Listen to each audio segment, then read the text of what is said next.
I graduated in 2015 and was offered a trip to Antarctica. Of course, it was not so spontaneous. Even in my third year I knew that I would go there. I ended up chatting with one dude on the internet about polar stations, and he turned out to be very close to this business.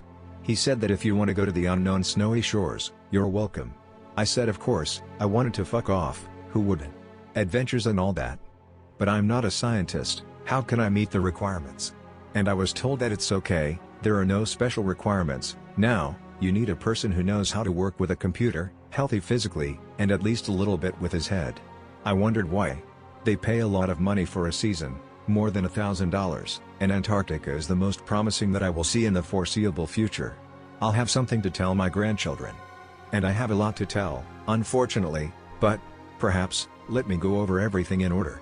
Passed the medical exam, the commission examined my body, made sure the strength of health, they say, is fit, then took a couple of theoretical classes.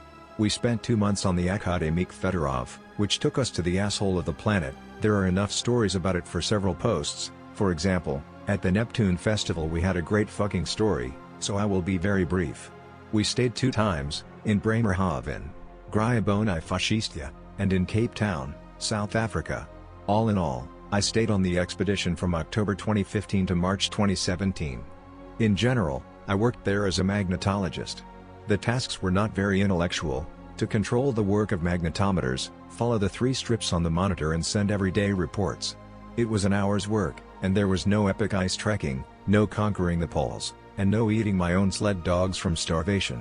And it wasn't the cold at -50 that was my main enemy, it was boredom. That's because I didn't often go outside, so to speak. I spent my time at the instruments in the warm rooms.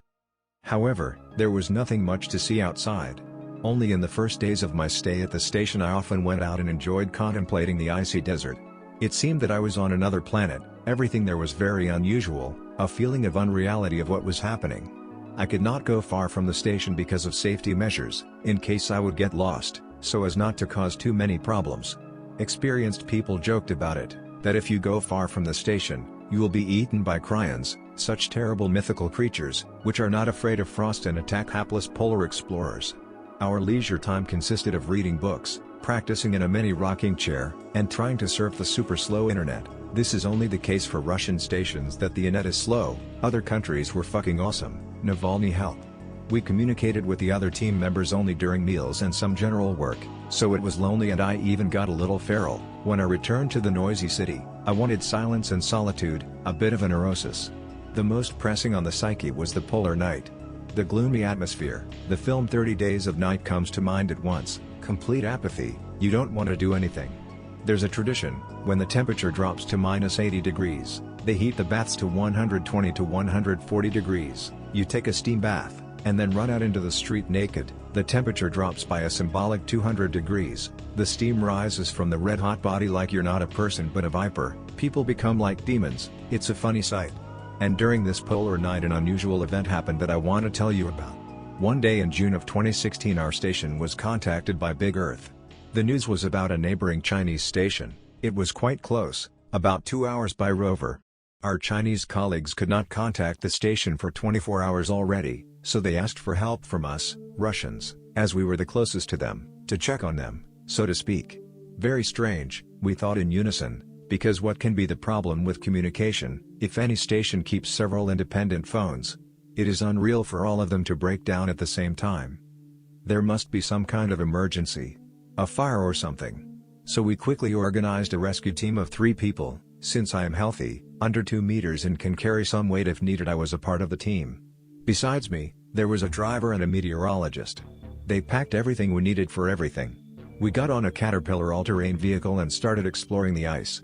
The frost was -65, total darkness and aurora borealis above the horizon.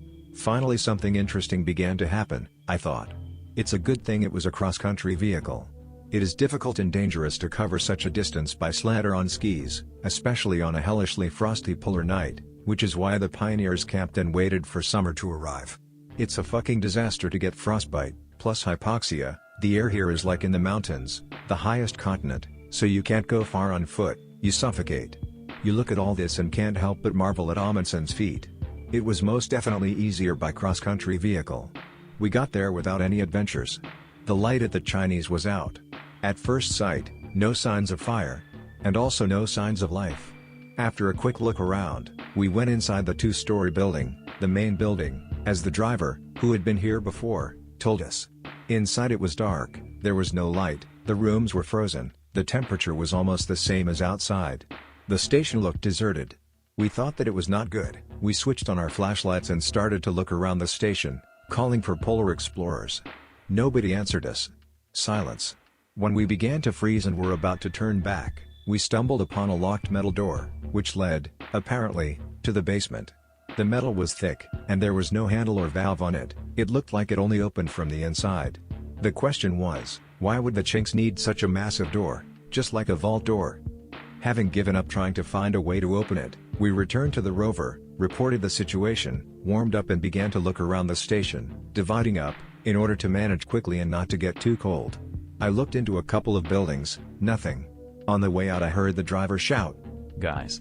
Come here! Men!" I immediately rushed to the voice, panting from hypoxia, having overcome 100 meters. The driver was waving a red shotgun casing. "See? I found one by the well, and there's a few more just like it. Why the fuck would these Chinks bring a firearm down here? Bypassing fucking conventions. What the fuck, motherfuckers? Who the fuck are they gonna shoot here? Penguins? And who the fuck are they shooting at already?" The situation was starting to get very tense for us. Traces of gunfire, the presence of weapons. The Chinese were going to take over Antarctica or something? Where did they go? We came to the conclusion that if they were hiding, it was only behind that metal door. But why the fuck did they freeze the building out? We immediately reported it to our guys, who were fucked up and assumed that it was just one of the Chinks who got bored and started a massacre. But we immediately dismissed this version, because there were no traces of blood or shot holes anywhere. The chief told us to go back, there was nothing else to do at the empty station. We took the shell casings with us, as evidence, so that later we could rub them in the faces of our Chinese colleagues and take the case to court, somewhere at the United Nations. On the way back, the meteorologist's imagination ran wild. He assured us that he had seen something flicker nearby. "It disappeared into that crack, I say." The driver poked fun at the meteorologist, joked about cryons, and laughed, but I, for some reason, wasn't particularly amused. Even though I didn't see anything, and this version is hilarious in itself, I was on edge, and would have easily believed in any monster. At any rate, it would have explained the disappearance of the Chinese. We made it back in one piece. No Cthulhu was after us. The shells were handed over to the station master and we waited for the investigation. It was very interesting what had happened at the station. After a week, the chief gathered everyone for a meeting. He got a call from the Big Earth. It turned out that there was nothing wrong with the Chinese. They were just on a camping trip. They had something to explore, so they took off somewhere. Is that believable? No fucking way. The station is permanent. No one will leave it altogether. Surely someone will be left behind. And then why did the Chinese ask us for help? Didn't the polar explorers inform about their ambitious plans? As for the shells, the case was somehow miraculously hushed up and we were told to keep quiet. My ass knows it's for a good reason. If the Chinese keep weapons, they certainly don't keep them for peaceful purposes. This is a gross violation of demilitarization declarations. I don't understand the motivation of our leadership. The case was not even brought up for public discussion. The RF and PRC resolved the situation between themselves and no Americans and other Tsums were informed about it. There was a great temptation to go to that station again. Well, I couldn't believe that the Chinese had returned. For sure it was empty. And then it would be clear, we were fucked. But the station manager said we shouldn't waste fuel. He advised us to take a course of vitamins, that bitch. The rest of the expedition passed without news. I still monitored the magnetometer, sent reports and read books. Life went on as usual, nothing had changed, the station functioned, the team carried out its tasks. Except that I began to go outside more often and to gaze into the icy wilderness, as if trying to find answers to questions in the shimmering horizon. The incident was quickly forgotten, stopped being talked about as if it had never happened. I'm the only one who still keeps in my mind the picture of the abandoned corridors leading to that massive metal door. What had happened there? I'd like to know that myself.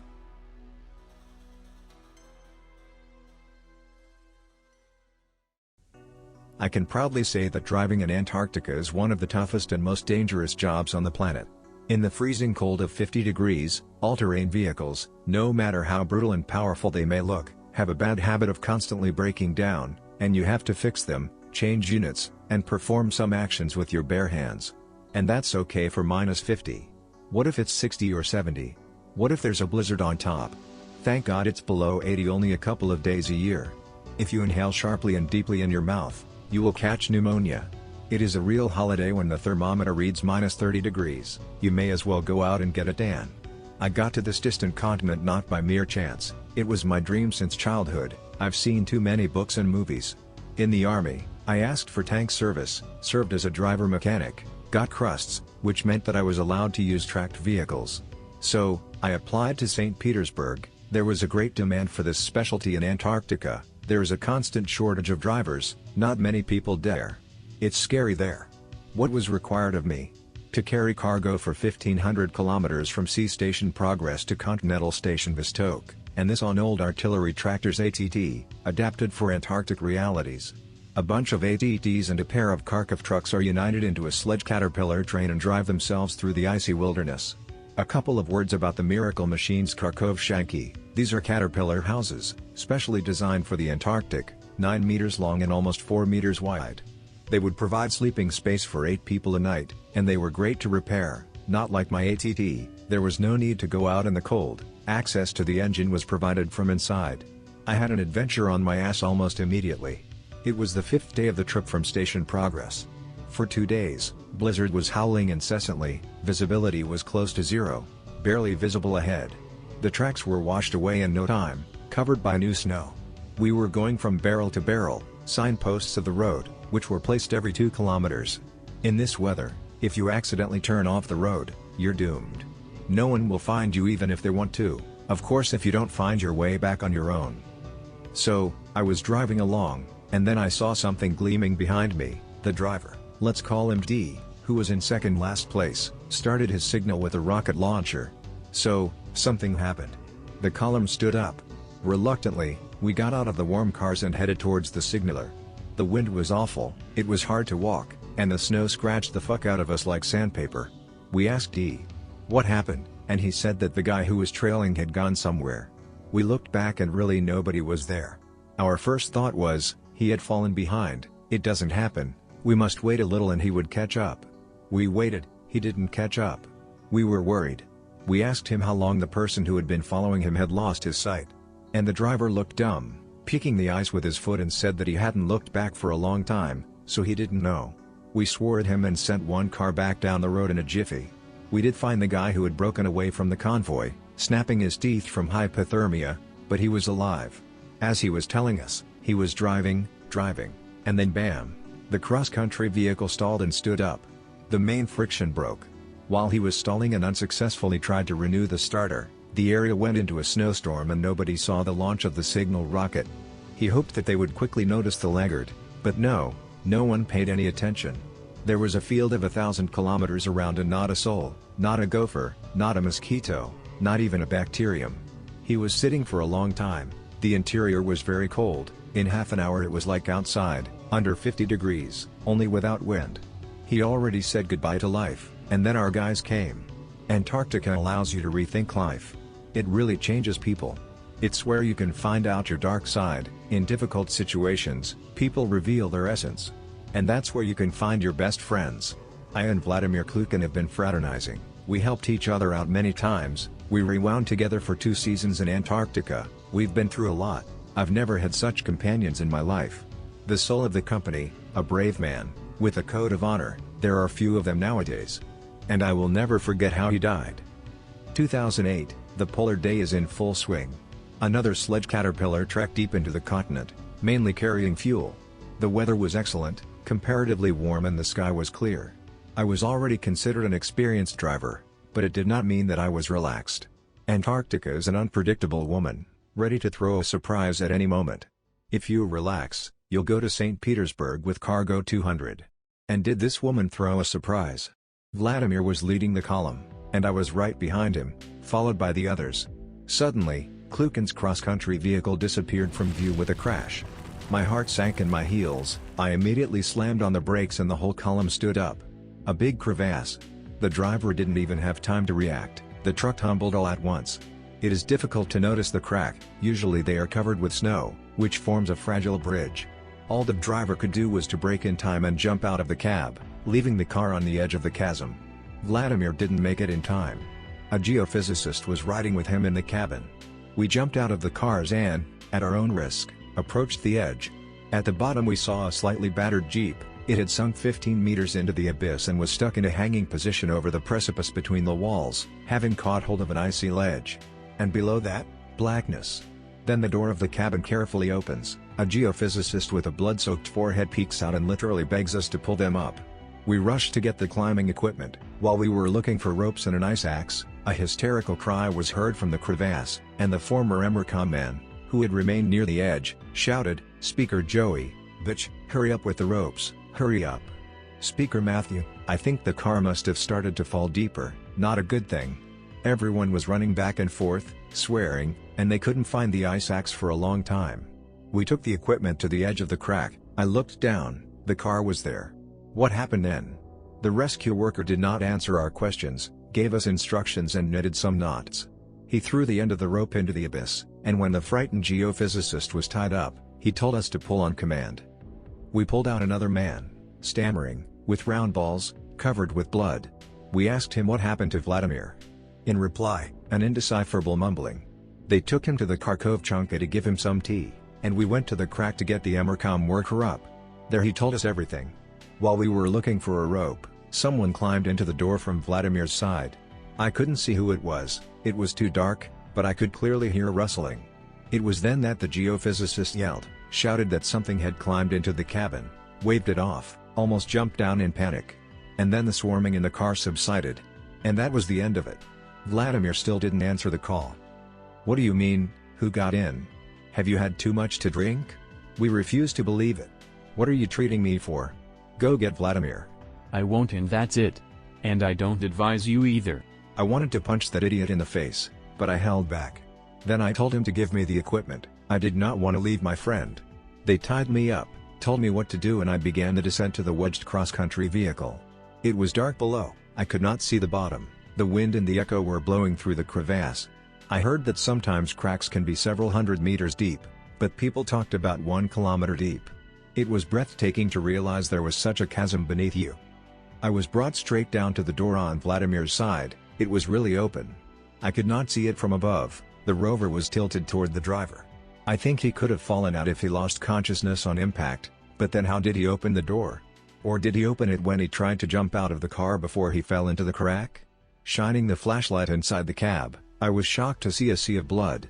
Vladimir wasn't there. When I came to my senses, I reported what I had seen to the top and continued my inspection. The whole cabin was splattered with red, the seat was tattered, traces of a desperate struggle. Now I was sure of the words of the Emercom worker. But who could have done such a thing? They pulled me back. We contacted Station Vostok via the radio station in the Kharkovchanka, reported everything in every detail, and they, in their turn, reported the incident to the motherland, thought it over and gave the order to continue the cruise, for, you can't do anything anyway. I did not want to leave, it seemed that I had not done enough to save my friend. The geophysicist came to his senses soon enough. He swore that he saw an inexplicable being pulling Vladimir down. Zero specifics, however. What did the creature look like? Where had it gone? He couldn't explain anything, the shock had blurred his memory, he couldn't even remember how he had been pulled out and taken to the car. His mind was preoccupied with fear. The higher-ups were very skeptical of his story about the creature, and attributed it to an accidental falling out of the cabin. They did not believe us, which was not surprising. After all, if someone attacked those who fell, it means that there is something inhabiting the cracks. And this destroys the scientific picture, how creatures, especially predators, can live deep in the continent. So, there would have to be something they feed on, too. A whole ecosystem. There are no signs of life on the surface. Could it then be something under the ice? Scientists' confidence in the lifelessness of cracks is contagious. Sometimes I catch myself thinking that everything could have been imagined, I just saw what I wanted to see. Nervous tension, a stressful situation, the effects of hypoxia. The human head is a strange thing. I saw a few drops of blood, I imagined a whole sea. The geophysicist in the darkness did not see the driver fall out, but the monster.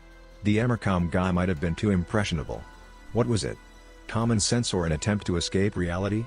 Breaking through the icy wilderness, I will remember more than once the rover hanging over the black abyss.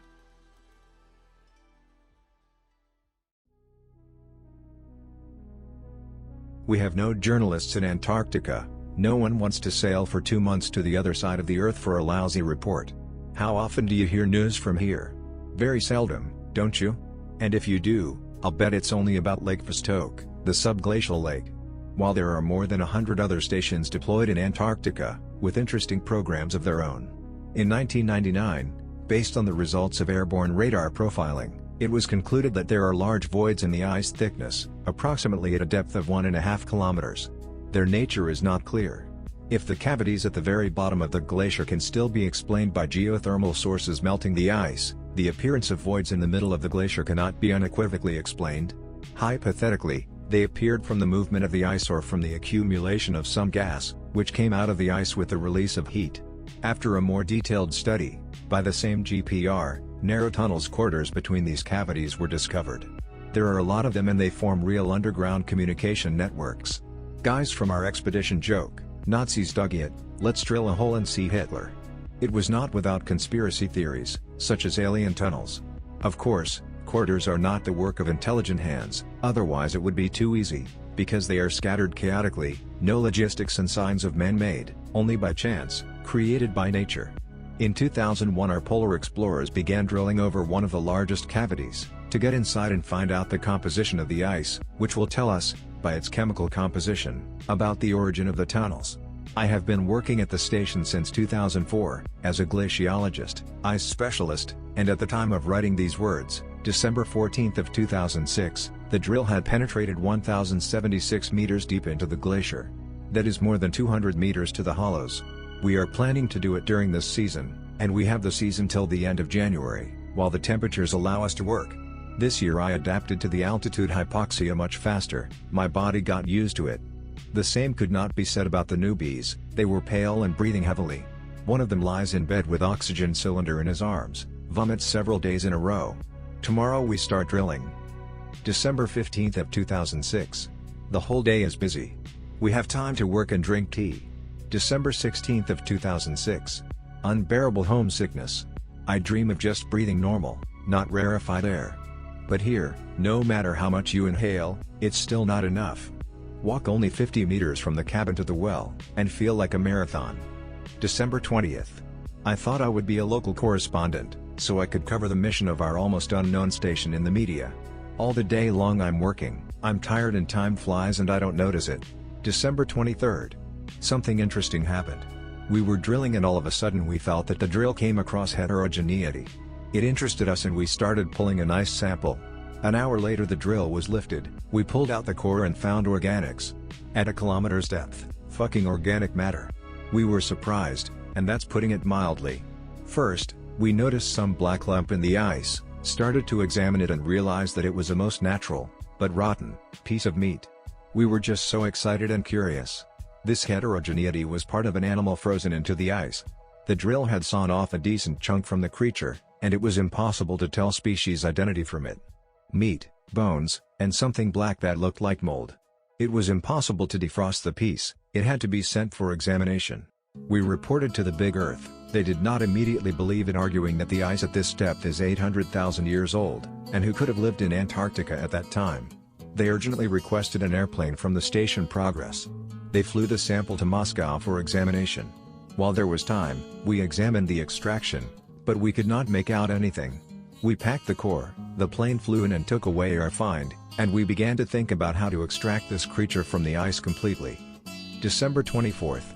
Big Earth has gone through a lot of trouble to deliver the sample, first, by plane from our station to the sea, then by another plane to South Africa, then from South Africa to Moscow, and then the scientists will take over.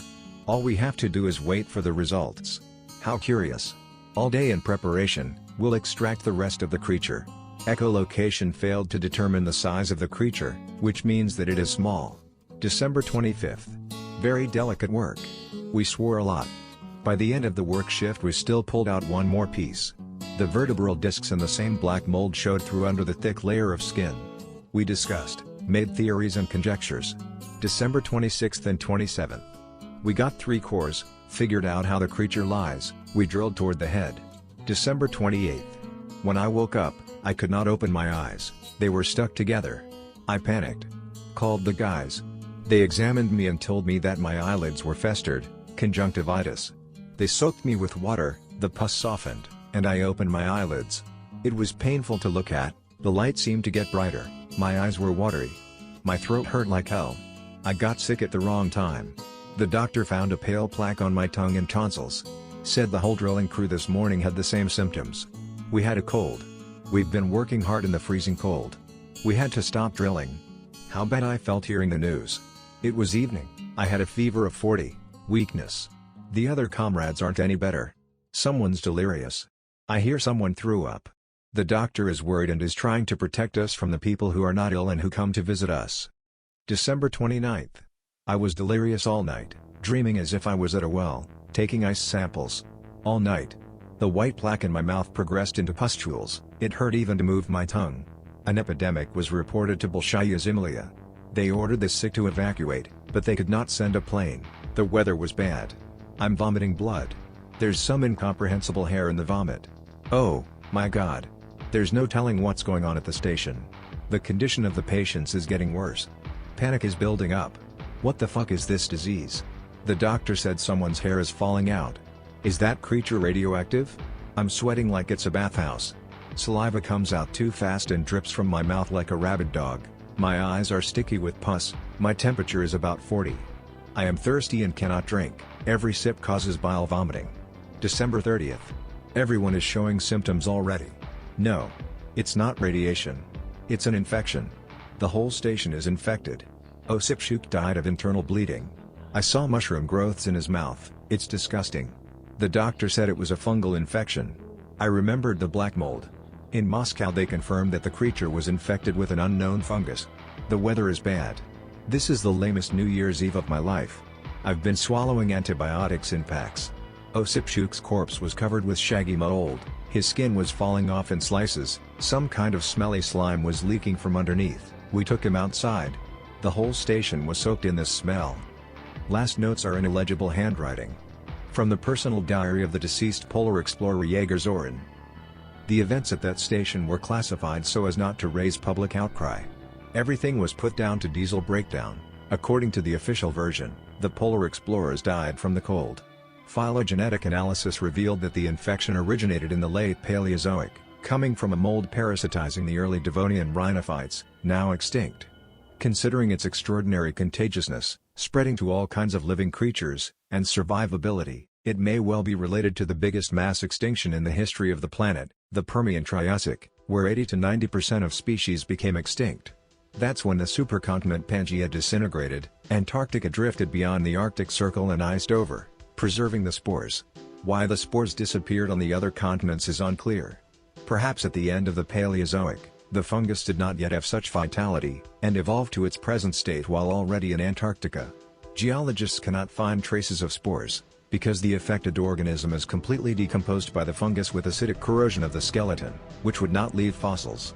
When a team of biologists dressed in anti-plague suits set foot on the station, it was discovered that the corpses exuded a toxin and a weak acid, the results of the fungus life processes, that slowly corroded the bones.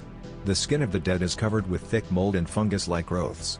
After a few days, the individual fungal outgrowths reach a length of half a meter. The cap-like growths burst and release spores into the air. The fungus lives and releases spores into the air until the corpse is fully decomposed. Frosts are not afraid of the infection. However, it is not clear then why the creature's sample from the well did not decompose.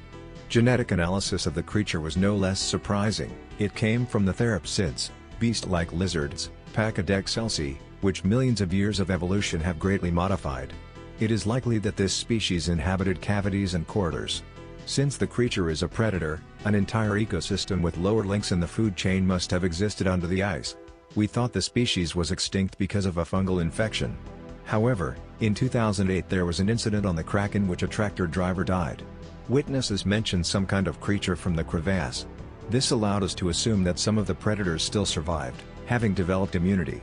And also that the corridors have an exit into the cracks.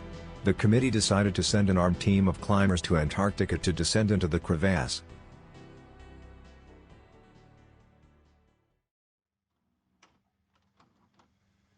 For the expedition to Antarctica, our group was formed almost immediately after the incident at the crack. The management offered the most advanced specialists a business trip to a distant continent and explained the essence of the case. The pay was very good. We were also told to keep our mouths shut, for national security demanded it. We told our families that we were going on a business trip abroad on a secret mission of national importance, which was true in part. But try not to brag to your son about going to Antarctica. Sometimes I just wanted to blow up and tell everything. Since the proposed work was very dangerous and specific, and we were only scientists, not fighters, we were trained hard for 8 months. We underwent mountaineering, shooting and physical training. Having trained us, the management killed 2 birds with 1 stone. It reduced the cost of the expedition, because it was no longer necessary to keep a whole squad of soldiers in Antarctica in parallel with us, and allowed scientists to go down into the crack, which was certainly a big plus. The military could say little about the nature of the subglacial voids and the unique creatures that inhabit them. Of course, the operation could not do without professional fighters at all, so the head of our research group was a major of the GRU Special Forces. A veteran soldier, who had previously participated in the elimination of leaders of Chechen gangs, who had taken refuge in the mountains. No wonder that the choice fell on him. Also assigned to us was Nikolai Shabanin, a Siberian commercial trapper with extensive bear hunting experience. After all, we were going to hunt an undiscovered creature. We were given a couple of lectures on the nightmarish fungal infection that devastated the station, on genetic analyses of the creature's body parts, and on subglacial tunnel systems. About the fact that other countries had begun research too. A lot of new stations had been built in the last 2 years. It was all very interesting and stimulating. I wanted to get to work as soon as possible. In early November 2009, all participants in the operation left the northern capital on the vessel Akademik Fedorov. We arrived in Antarctica in December, in the midst of the polar day. We loaded all the necessary things onto the sledge caterpillar train and immediately headed deep into the continent, to the very fissure. We mustn't linger, it was necessary to use the polar day to the maximum. Though the cross-country vehicles moved steadily, without delays and breakdowns, the way killed 1.5 weeks. We began to work hard at the area of crevasses and we had to overcome them cautiously without losing loads and cross-country vehicles. We eventually reached the ill-starred crevasse. A small crust of snow had already formed above it, which we immediately destroyed with our crowbars. The fallen truck was still hanging over the black abyss below. We assembled a lifting device at the edge and lowered 2 men in plague suits down to the tractor. Having found nothing curious there, we unanimously decided to drive the all-terrain vehicles along the crevasse to the place directly underneath, where the subglacial tunnels run out into the crevasse at a depth of 1 kilometer. Earlier this area was thoroughly studied by GPR. We managed to make a map of the voids, and used it to develop a plan to move the descent team. Our final goal was a huge hollow about 30 meters across. We would have to walk about 3 kilometers from the crack through the tunnels to reach it. The tunnels themselves do not have a constant diameter. In some places you can easily walk upright, somewhere even a truck can fit, and somewhere it is so narrow that you will have to work with an ice axe. Also, judging by the nature of the reflection of radio waves, there are some inhomogeneities inside these voids, the dielectric permittivity of which differs significantly from the permeability of the ice. What are these inhomogeneities? We can only guess, but they wrap the entire inner surface of the tunnels and are probably somehow related to the formation of voids. Having arrived to the place, we began work on the construction of a new station. Ready-made trailers were installed on small pillars, such that the construction was not covered with snow. Another part of the team was busy installing the hoisting device at the very edge of the crack. What was impressive were the huge drums, with hundreds of meters of ropes wound around them. Though the steel cables were more reliable, they had to be abandoned. Steel becomes very fragile at -60, and at the bottom of the crevasse, judging by the calculations, the temperature must be below 80, and this at the summer -30s on the surface. The ropes just can't take the strain. I wonder how creatures survive in such conditions?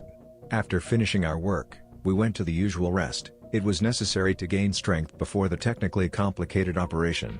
Armed guards on duty guarded the station during that time, just in case something might crawl out of the crack. I couldn't sleep. I was excited and very nervous. Who knows what awaits us there? Infection and aggressive creatures? Or maybe there will be an accident during the descent. For example, an ice ledge from above will break off and crush the entire group. A high-calorie breakfast awaited us in the morning, for who knows when we might have a bite next time? Everything down there is probably infested with spores, and taking off the plague suit for the sake of eating down there was tantamount to suicide.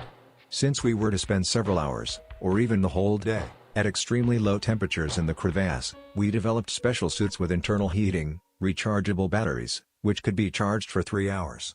Each was given 2 batteries, which should be enough. We, the rappelling group consisted of 8 people, were lowered into the crevasse in a hoisting cradle. In parallel, small cabins were lowered down in which we were to spend the night and keep warm at the bottom of the crevasse. With powerful beams of flashlights, we shone down, trying to spot the creature before it spotted us. Occasionally the cradle had to be stopped to break through the ice ledges blocking the way with our ice axes. The temperature kept dropping and dropping. The strip of light from above was getting dimmer and dimmer. Rare conversations echoed through the icy crevice. As we plunged into the darkness, it was as if we were entering another world. And there it was, the bottom of the crevasse. It was uneven and narrow. The thermometer showed -83, and the suits were already warmed up long ago. The instrument showed the absence of spores in the air, which seemed surprising. To think how deep we were. For the next half hour we wandered along the bottom and found a half-meter slit, the entrance to the tunnels. It even took our breath away. There was also no hint of spores. We returned to the cradle and proceeded to install the cabins, heated ourselves for a while by turning on the diesel engines. Even the frost-resistant fuel was capricious in such a cold. We were ordered to wait in the cabins, recharge our batteries from the diesels and get some rest. We set out only 4 hours later. 2 armed men were left in the camp to keep an eye on the equipment. At the entrance to the tunnels, I had that indescribable feeling that all discoverers get. Here they are, the mysterious voids that for so long have been haunting the bright minds of mankind, the voids that harbor hitherto unexplored life forms, changed beyond recognition by evolution over tens of millions of years. Life forms that have experienced a completely different path of development, unlike any other known to science. I took a closer look at the ice at the entrance, chipping away at a sample, nothing unusual at first glance. Perhaps the unusual could be found in the chemical composition? At first we saw no signs of life. When we penetrated 50 meters deep, our instruments began to register the presence of spores in the air. And then something orange appeared in the beams of our flashlights, covering the entire inner surface of the tunnel. The air here was more humid, and our feet stepped in a disgusting-looking slurry that flowed from the ceiling to the bottom and, very surprisingly, did not freeze. We took samples of the fluid. A closer inspection of the orange heterogeneity revealed that it was a fungus, something like mold, but without any analogy to the species known to science. The thought occurred to me that it had some connection to a fungal infection. The mold, in the course of its life activity, produced some heat and melted the ice, which seems to have caused the voids to form. It was feeding on the ice, or rather, on some chemical compounds it contained. We will find that out when we analyze the samples. From there the tunnel was getting spacious, and we could walk at full stretch. We were on full alert and awaiting the moment when we would meet the predatory creature. After passing a fork and another couple of 100 meters, something more interesting than mold came into view. Something black, in stark contrast to its surroundings, lay motionless. We guessed from its outline that it was the creature. It was motionless and seemed dead, but we did not try our luck and made a couple of test shots. It seemed that the creature was really dead. We very cautiously approached closer and examined it. The creature was completely black in color, its skin covered with the same charcoal black shaggy mold. A massive eyeless head, with hypertrophied vibrissae, a tactile organ, growing on it. Strongly developed jaw without cheeks, rows of thin and long teeth are visible. The torso is flattened, the skin as if stretched over the bones. His limbs, bearing claws of unusual shape, perhaps adapted for ice climbing. The creature is frozen apparently, it has been dead for a long time. For joy we reported our find to the surface. From there we were told to go back to the cargo cradle and bring the creature to the surface for study. Having measured the concentration of spores, we concluded that it was at its maximum near these creatures. Apparently the critters are the main source of spreading the infection.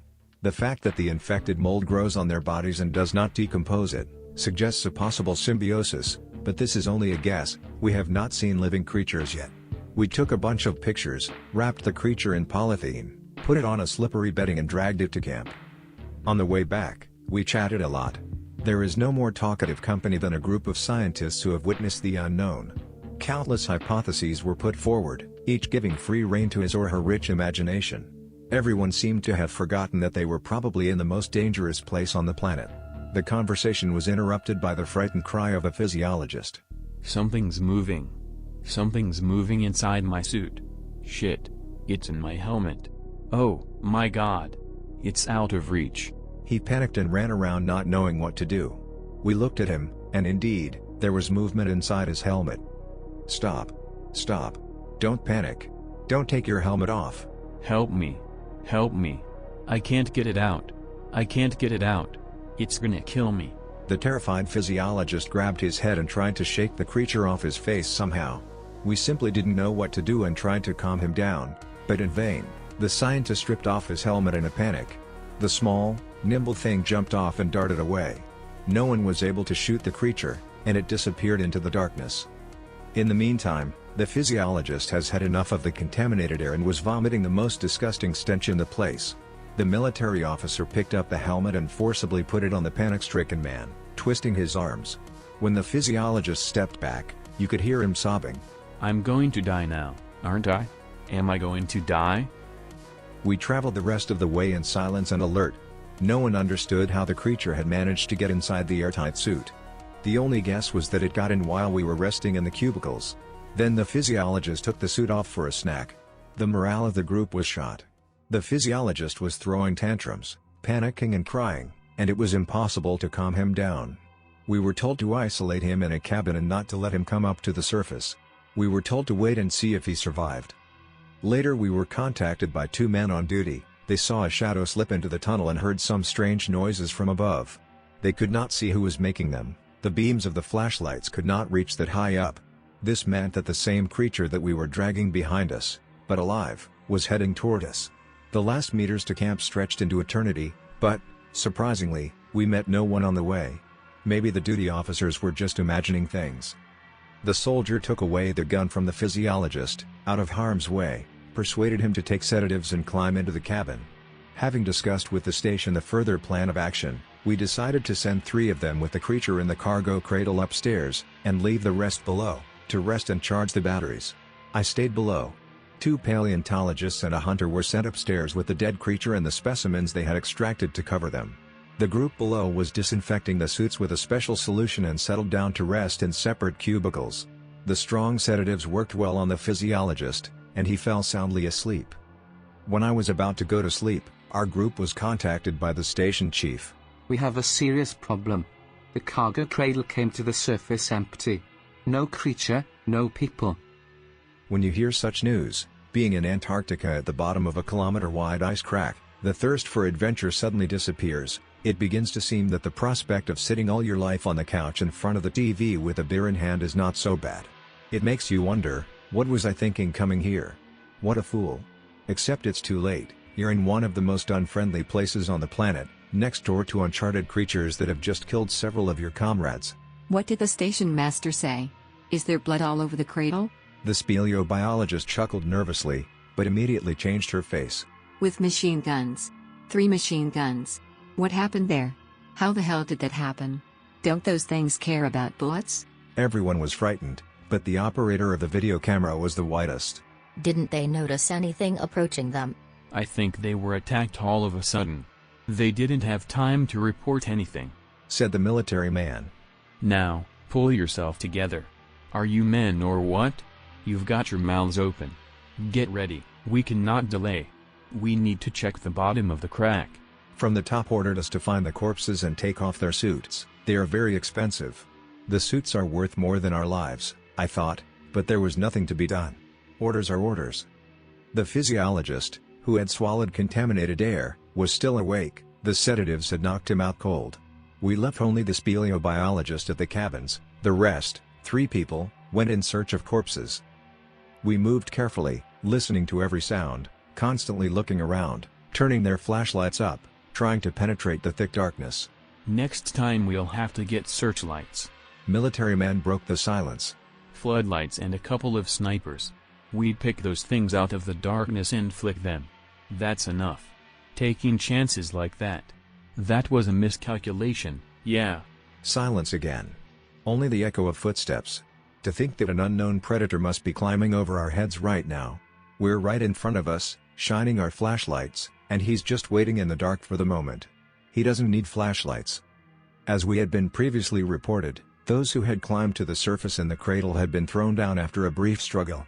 There were traces of blood which indicated that one member had been pushed overboard and another dragged, but there was no sign of the third, which meant he had been dragged down before the bloody puddle appeared. Samples of ice, slime, and orange fungus remained intact, but the dead creature we'd recovered had been dragged down the same way. Creatures who want the corpses of their kin in a hurry? Interesting, I thought, trying to find analogies in the known animal world. The Major suggested we use the airborne spore detector to search for the creature. Turning the device on, we found a small amount of spores. The bottom of the crack used to be sterile. When we got to the spot where the body should have fallen, we found nothing. The farther we went, however, the greater the concentration of spores in the air became. After circling around the crack for a few more minutes, we saw something black. After a closer look, we realized that it was just a plastic bag in which we had wrapped the dead creature. The bag was empty. And torn. Torn from the inside? The Major was leaning over a piece of polyethylene. Look at the edges. It had been torn from the inside. And indeed, as if cut with claws from the inside, the edges of the polyethylene were bent in the opposite direction. We looked at each other in silence. It was obvious. We had no more energy to wonder. Military immediately contacted the station and reported the find. Yes, the creature was not dead. It seemed to be in anabiosis.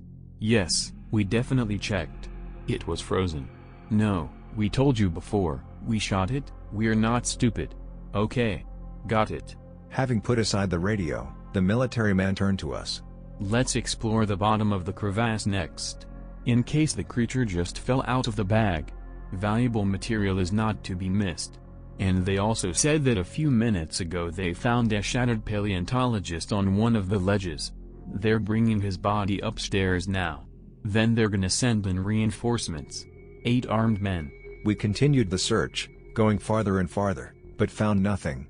Further examination of the bottom of the crevasse was apparently pointless. The Major pulled out a walkie-talkie to contact the station. But the station was silent. No one answered. Strange, I thought, because their job is to provide 24-hour communication with us. So that we could report any incident at any time, so that we could be given further instructions at any time. So, what happened there? After swearing, the Major told us to go back to the booths and keep our eyes open. We returned quickly and tried to contact the station, but to no avail. Communication was established only after half an hour, when the entire group was already very frightened. The station chief reported that when the corpse of the paleontologist was brought upstairs and unloaded, 3 creatures from the crack suddenly and quietly attacked the station. It turned out that these creatures were very tenacious and could only be put down with buckshot. Ordinary bullets are ineffective and can only be useful if hit directly in the brain or a limb is shot off. Plus, the people on the surface hesitated, panicked, a meat grinder ensued, 3 people were killed, 6 were wounded and most likely infected. All of the creatures were shot by a cook with a shotgun, who ran out of the wagon in time. The shotgun blast did serious damage. It also turned out that the creatures act very cleverly and in concert, as if they were talking to each other. The station now increased their vigilance and keep an eye on the crevasse. The creatures were dismembered piece by piece with an axe, as no one knew what else they were capable of, and to avoid damaging the brain, which must be examined later. The victims had been isolated, their wounds had been treated, and now they were under observation. What if the spores had not yet managed to penetrate deep into the body? They gave us an order to return to the surface urgently. The inspection of tunnels was cancelled. We have to re-equip the expedition. They'll send a cradle with some men to cover us. And what to do with the infected physiologist? Asked the Major. We can't take a physiologist to the surface under any circumstances. Answered the station chief. Have you forgotten what happened at the drilling station? The corpses of the drillers blew spores hundreds of kilometers in the wind. It's dangerous. It's very dangerous. You've got 6 infected people out there. 1 more won't make it any tighter. They've been treated with disinfectant. They'll live. And your physiologist has ingested concentrations that he simply doesn't stand a chance. Do you understand? You have 3 creatures exuding infection. The surface is already infected. I understand perfectly, Major, but use some common sense. Are you suggesting I bring more spores to the surface? That the wind will blow them to the next station, where they don't know anything about it? Do you have any idea what would happen then? How the fuck am I supposed to tell him that to his face? We're going up, you die here, good luck? Is that it? Calm down, Major. Decomposing bodies give off far more spores than critters. After all, a dead body has a lot of organics to give material for spores. Do you understand me? I will not allow more contamination of the area. Prepare to leave. Any questions? Negative. The military man was out of his mind. We were all insane to leave a man to die of the most ferocious infection alone, in such a godforsaken place. The physiologist's reaction was obvious. He went into the most frantic hysteria, which was very hard to watch. He begged us not to leave him here, begged us to give him a walkie-talkie to talk to the station chief, got on his knees, pressed us to pity him, promised us money if we would get him out of here. We failed to calm him down. And how could we convince a man to die? In the meantime, the first symptoms of illness, conjunctivitis and pus on the tongue, were already visible. When our emotions ran out, the physiologist realized that we could not change our minds and asked us to kill him. A bullet in the forehead and no suffering. The major was not against releasing the infected man from his impending suffering, so he contacted the station. However, the station chief did not allow this to be done, as such a killing would cause the entire expedition to have problems with Big Earth.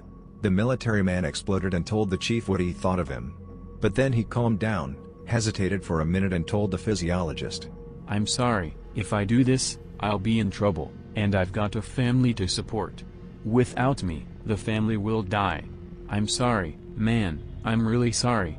The infected man was cursing at us, spitting, but he didn't have the guts to pounce to give us a reason to put a bullet in our heads.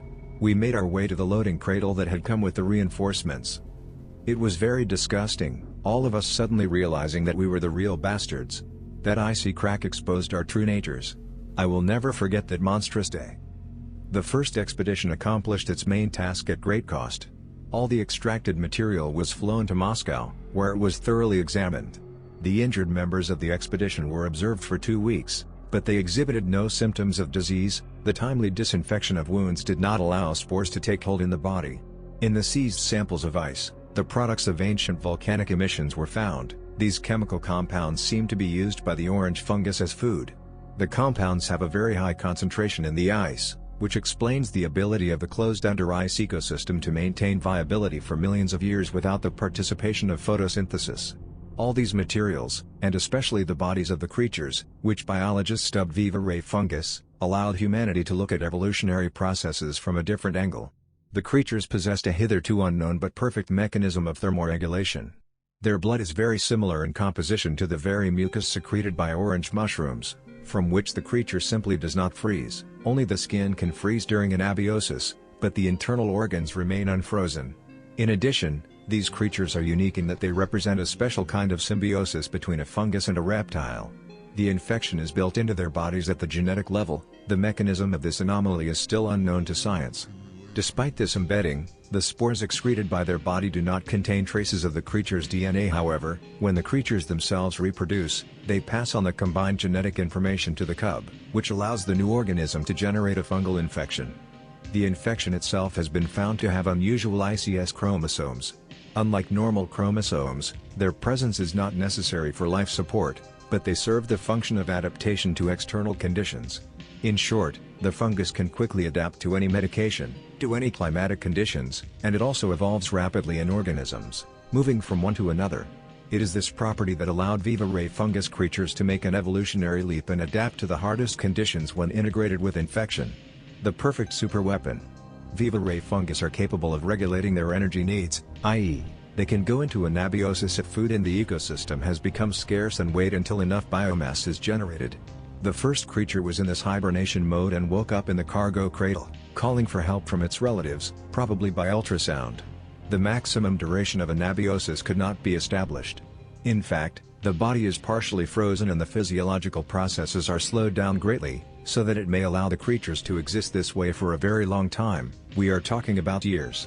The second expedition in 2010 has already made adjustments to their equipment and conducted a successful operation to explore the tunnels, without casualties. Scientists found huge egg clutches in the hollows. The eggs were laid by the creatures in deep puddles of nutrient mucus secreted by an orange fungus. The huge clutches caused amazement, so the species must be numerous. But then it turned out that more than 90% of the eggs were trophic, i.e., unfertilized, intended to feed the hatchlings. The weight of an egg varied from 2 to 6 kilograms, its diameter varied from 18 to 40 centimeters, depending on the stage of development, the shell being leathery. This time the expedition was equipped with powerful spotlights, which prevented the creatures from approaching inconspicuously. Snipers armed with bursting ammunition successfully shot them off. After a while the creatures became afraid of humans and avoided contact, which allowed us to A.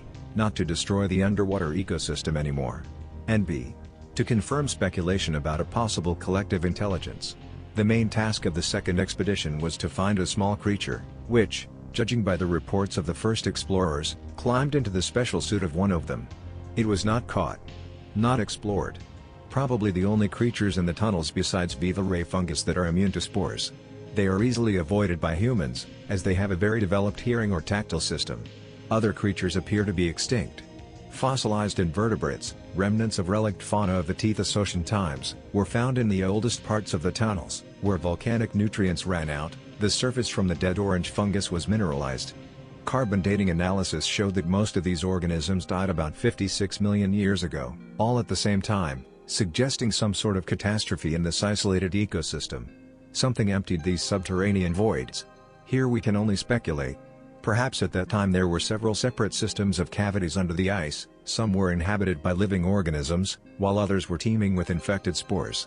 When these tunnels merged, the infection destroyed the subglacial ecosystem and only viva ray fungus creatures were able to adapt to the new conditions. But this hypothesis requires a huge amount of glaciological work. It is necessary to find out the age of the ice and mineral deposits in the individual tunnels and compare the data with each other. Only in this way will it be possible to simulate what the tunnels were like 56 million years ago. Recently, all countries' researchers in Antarctica have advanced very far in the study of the voids.